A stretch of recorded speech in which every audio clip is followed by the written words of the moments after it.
Hi guys, finally আজকে একটা নতুন ব্লগ নিয়ে এসেছি। তো দেখো আমি যাচ্ছি আজকে কলেজে। তো অনেকদিন পরে কলেজে যাচ্ছি। আমি কলেজে যাচ্ছি একটাই উদ্দেশ্য আমার আজকে যাওয়ার। আমি আমার সার্টিফিকেটটা এখনও আনিনি। তো আজকে অনেকদিন পরে যাচ্ছিলাম। তো ফাইনালি আমি কলেজটির প্রথম গেটটা দেখাতে পারছি না। জাস্ট আমি রাস্তায় একটু যাওয়ার সময় ভিডিওটা করেছিলাম, তো তোমাদের ওই ভিডিওটা দেখাচ্ছি। তো আমি এখন যাচ্ছি কলেজে। তো কলেজে গিয়ে দেখাচ্ছি আমি দেখো কলেজে পৌঁছে গিয়েছি। তো এখন নেব আমার সার্টিফিকেট। তো চলো যাওয়া যাক।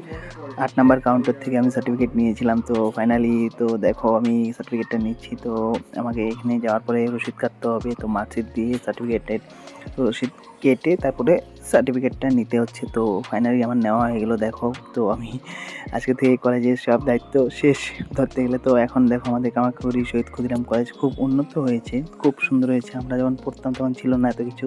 তো ভালোই লাগলো। তো একটু জাস্ট ভিডিও করে নিলাম আমি। তো অনেক দিন পরে গিয়েছি, আমারও ভালো লাগলো দেখে। খুব সুন্দর হয়েছে কলেজের চারপাশে গাছপালা বা কলেজটাও অনেক সৌন্দর্য করেছে। চারপাশে বিল্ডিং করে দিয়েছে, খুবই ভালো। এখন কলেজ অনেকটাই উন্নত লাগছে। তো আমি ফাইনালি একটু ভিডিও করে তো এখন বাই, আমি বাড়ি যাবো, টাটা।